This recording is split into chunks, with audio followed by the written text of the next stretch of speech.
A stern warning from 23 American senators sent directly to Prime Minister Justin Trudeau. I'm Mercedes Stephenson. The West Block starts now. The blunt letter from senators on both sides of Washington's political aisle was crystal clear. Up your NATO spending or continue to fail the U.S. and the free world. We get reaction from America's ambassador to Canada.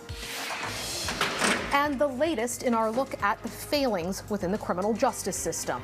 This week, bail and the effect on public safety. We'll hear from the Deputy Commissioner of the RCMP and the head of Canada's police chiefs.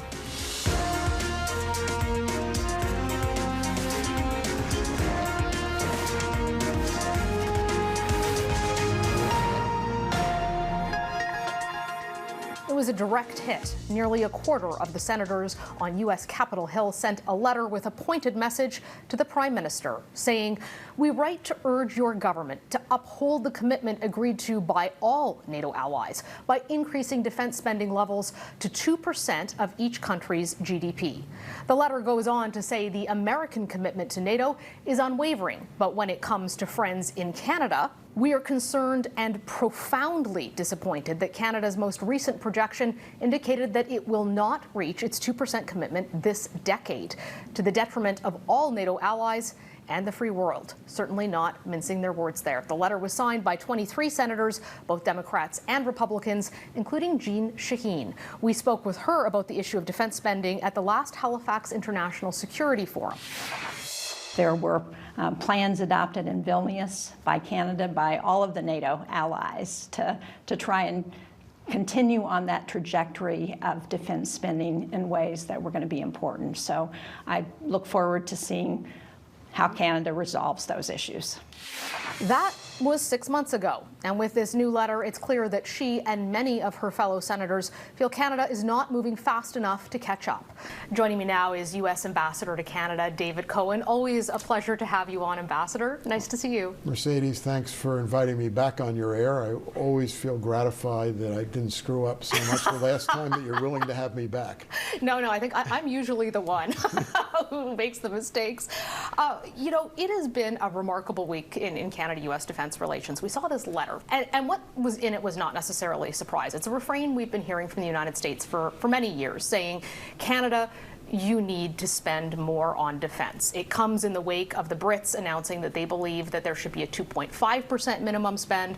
A lot of our allies, from the Brits to the Australians, are spending significantly more on defense. I'm wondering if the White House shares the view of these U.S. senators that Canada is not doing enough on defense. Well, I think the U.S. government position, including the White House, is that Canada needs to spend more money on defense. The threat environment in which we are all functioning today is fundamentally different than it was 3 years ago, 5 years ago, 10 years ago. Certainly at the time that the voluntary commitments to spend at least 2% of GDP on defense was originally entered into a decade ago. So there's just no doubt that that Canada needs to spend more. But that's not just the U.S. government and the White House. I mean, Minister Blair believes that. General Eyre believes that. I think that the Canadian cabinet believes that, or else it would not have approved the defense policy update that was just entered into. What you're seeing here is the lead up to the NATO Summit in a couple of months in July in the United States, and at the end of 2024, the way projections are looking, Canada will be the only country in NATO that is not spending at least 2% of its GDP on defense and does not have a plan to get there. And that "and" is very important. So that Canada's has moved within NATO from being a bit of an outlier to being the outlier in the entire alliance. And I think that that is leading to increased scrutiny and pressure around meeting the NATO threshold. Now, I have said, and it has been reported that somehow this is different than what was in the senator's letter. I'll argue that it isn't different. I mean, I have said that the United States government looks at Canada's defense spending and its defense preparedness on a broader basis than any one single metric. We look at Canada's ability to respond. We look at the trajectory of Canada's defense spend. We look at their continued plans to increase defense spending. But that does not mean that Canada's off the hook after the defense policy update, and I don't think Canada thinks it should be off the hook. I talked to Minister Blair privately. I listened to him very carefully publicly. He has been very clear, privately and publicly, that he knows Canada has to do more. He knows there has to be more investments beyond what is in the defense policy update. He has committed, he personally is committed that there will be more spending, and he's even put a little bit of specificity in that now that was not there before, which is the desire for Canada to get back into the submarine business and to acquire a submarine fleet, that he believes that would move Canada to the 2% level, if not more. So there's even, if I can, the beginning of a plan for how Canada will get to 2%, which is through developing, redeveloping a submarine fleet. Yeah, and that submarine fleet, which they've talked about, but they haven't actually committed to. They've said they're, but have they told you that they're going to do that? Because I wonder if that's a way to get into AUKUS, which we've been asking to get involved in. Right. So I don't think having a submarine fleet is key to Canada becoming engaged with AUKUS. A couple months ago, the AUKUS members put out a statement that actually laid out what countries would have to do if they wanted to participate in AUKUS. And right now, AUKUS isn't talking about, quote unquote, admitting additional members. And Canada's interest in being involved in AUKUS is not necessarily to be a member, but the real ask from Canada is they want to be involved in Pillar 2 of AUKUS, which is the technology work, the advanced technology work, and you don't need a submarine fleet to be able to doing that. Specifically, you'd have to have a nuclear work. Submarine fleet to do some of the other stuff. Right, and Canada argues, and I think they are accurate in arguing that they have technology expertise, developing technology, engineers, scientists that are doing work that would be of value to the AUKUS partnership as part of Pillar 2, and they would like to be, in the jargon of the announcement that was made a couple months ago, they would like to be formally invited to do consultations with AUKUS in Pillar 2 that is in this technology space. You don't need a submarine fleet or a nuclear submarine fleet to be able to do that. But I also think, and there's no doubt, that by Canada increasing its military spending, by Canada not being this single outlier in terms of NATO defense spending, by investing in a submarine fleet, by continuing to accelerate its investment in NORAD modernization, the steps that it took in Lithuania to upgrade its presence, the commitments that it's made in Haiti, all of that makes Canada a more credible international partner in all of these defense spaces, including AUKUS. I do want to ask you about another topic, and it's one where there has been distance visibly between the United States President's position and Prime Minister Justin Trudeau's, and that's the International Criminal Court saying that they are seeking arrest warrants for senior members of the Israeli government as well as senior members of Hamas. Are you disappointed in Canada's reaction? So I really don't like doing this, especially with you, but you at least a little bit understate what Prime Minister Trudeau has done. I mean, he has said that Canada respects the court, but he has quite clearly said that you cannot draw equivalence between Hamas and Israel. And I think that's the fundamental premise of the United States position, which is Hamas is a terrorist organization. Hamas invaded Israel. And Hamas inflicted the largest loss of Jewish lives since the Holocaust. And they're not a state, they're not a nation, they're a terrorist organization. And to in any way try to make equivalent Hamas to a democratically elected Israeli government of a nation state, whether you agree or disagree with what Israel is doing now to defend itself from a terrorist invasion from Hamas. You always have to go back to that. This is not like Israel being an aggressor. Israel is defending itself from a terrorist attack, and to make equivalent the actions of a democratically elected government defending itself with an offensive terrorist organization is simply outrageous, as the president has said. And I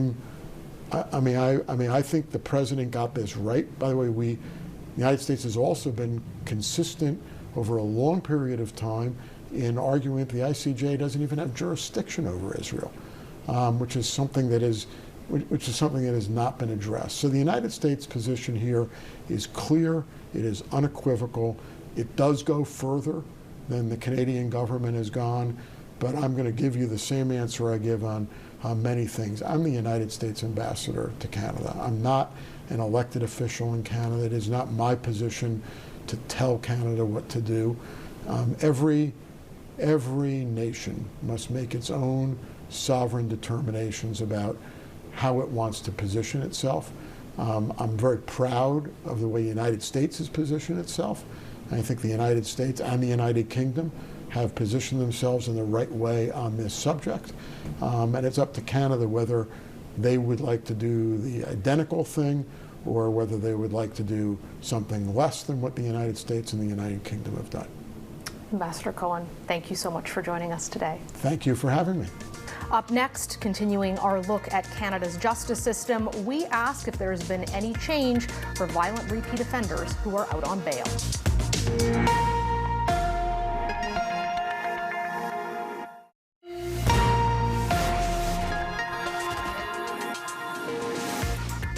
Bail reform is a contentious issue both inside and outside of the criminal justice system.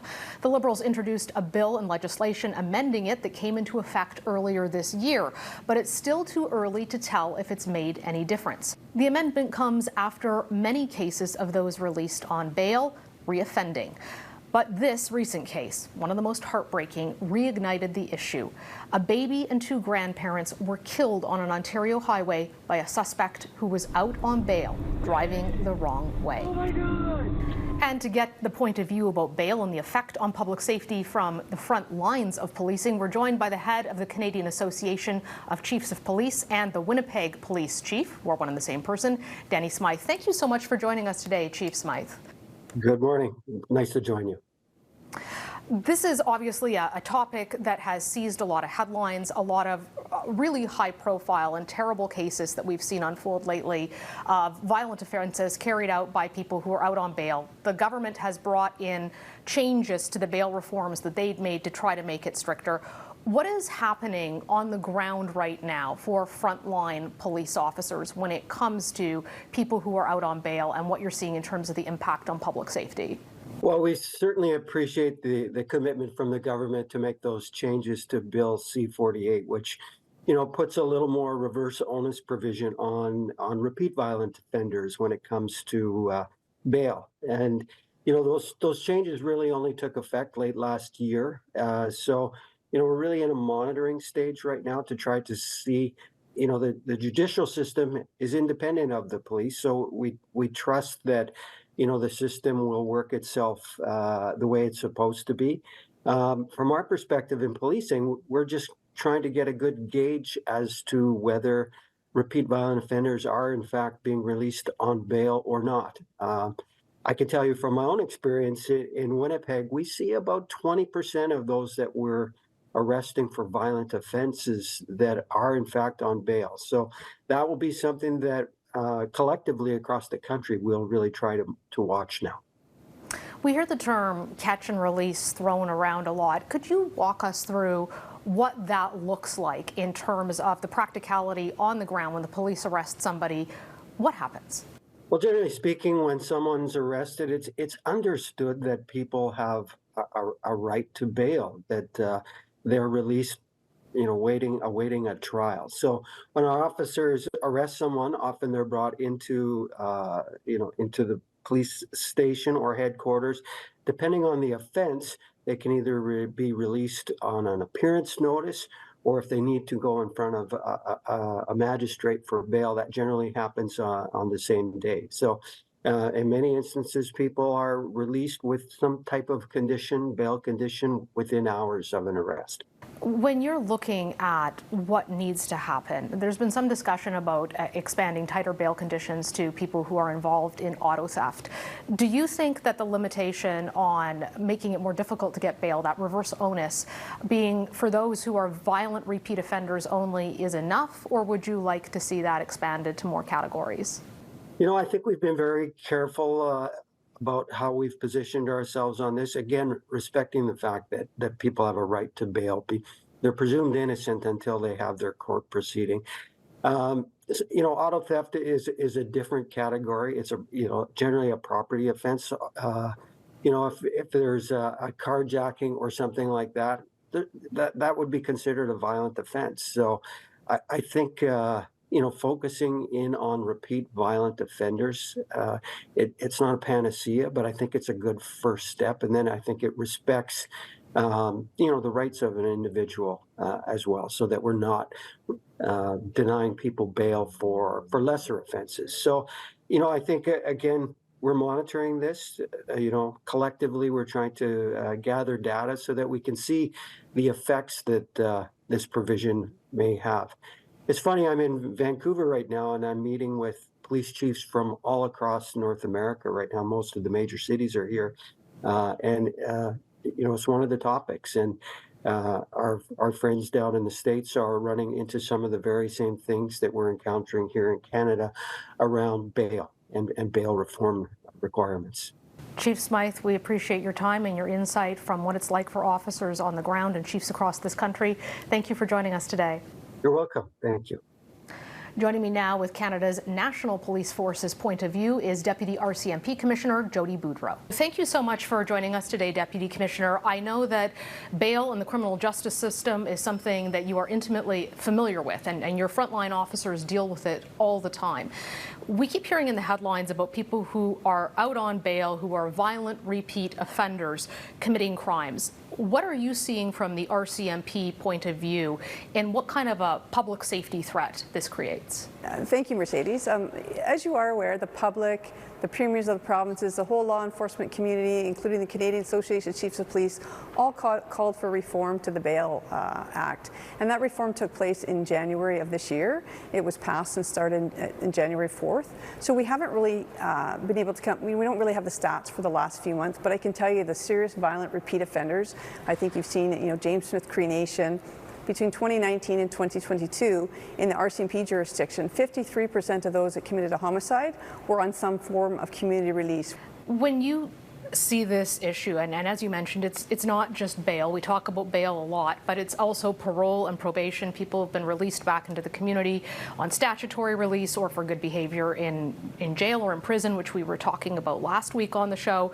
There's concern about those re-offenses. I think what people wonder is, why is it if you're out and you violate your bail, or you are out on probation, or you are out on parole and you violate that you just don't go straight back to jail again?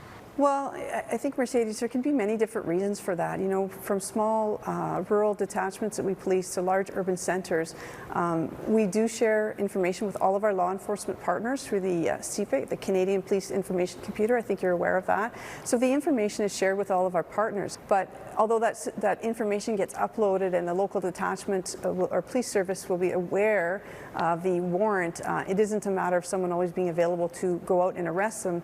And part of the issue is finding them. You know, sometimes bail is revoked. They're not living where they're supposed to be living, as happened with James Smith Cree Nation, and trying to find the person can be hard sometimes. My understanding is that even if you know where they do live, there's a special kind of warrant that has to be applied for. It's not as simple as the police just walking up to the door and knocking to see if someone's home and arresting them.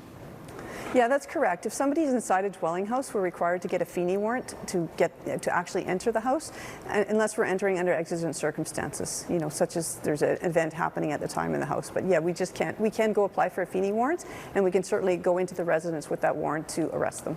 What effect do you feel the changes that were made, and I'm not referring to the ones in January to make bail more difficult, but the initial changes that were made by the Liberal government to have more of a default system to providing bail have had on public safety and on crime in Canada? I don't think I can give you a really good answer to that because there are so many different factors. As you see, the changes to decriminalization in British Columbia, changes in Oregon, but I think a big thing for us is those social supports. What do you think needs to happen going forward when it comes to the criminal justice system from the RCMP perspective to deal with violent repeat offenders who it seems like are out and continue, and we know this from a number of cases which have been in the headlines recently and over the recent years, to carry out violent offenses, whether it is intimate partner violence, murder, assault, firearms offenses? What do you see as the way forward there? Well, I think we need to continue to reform the criminal justice system. This bail reform is one piece of it, and we are one piece of the system. I think we need to continue to reform it, but making sure both in custody and out of custody that those social supports are in place. I think everybody would agree there's a lack of those resources, just like there's a lack of mental health supports. I think until we can start to address some of those issues, I think that's the only way we can help the criminal justice system, because ultimately it's about making sure people are safe. RCMP Deputy Commissioner Jodie Boudreau, in charge of contract policing and Indigenous policing, thank you for taking the time to talk to us today and to lay out the situation as the RCMP is experiencing it. Thank you for having me, Mercedes. Up next, there are political attacks, and then there is blatant misinformation. When do political barbs go too far?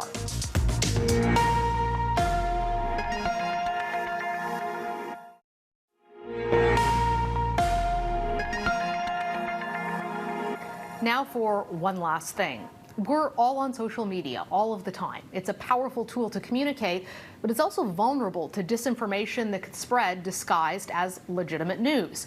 Last week, Conservative MP Brandon Leslie released a video criticizing Prime Minister Justin Trudeau.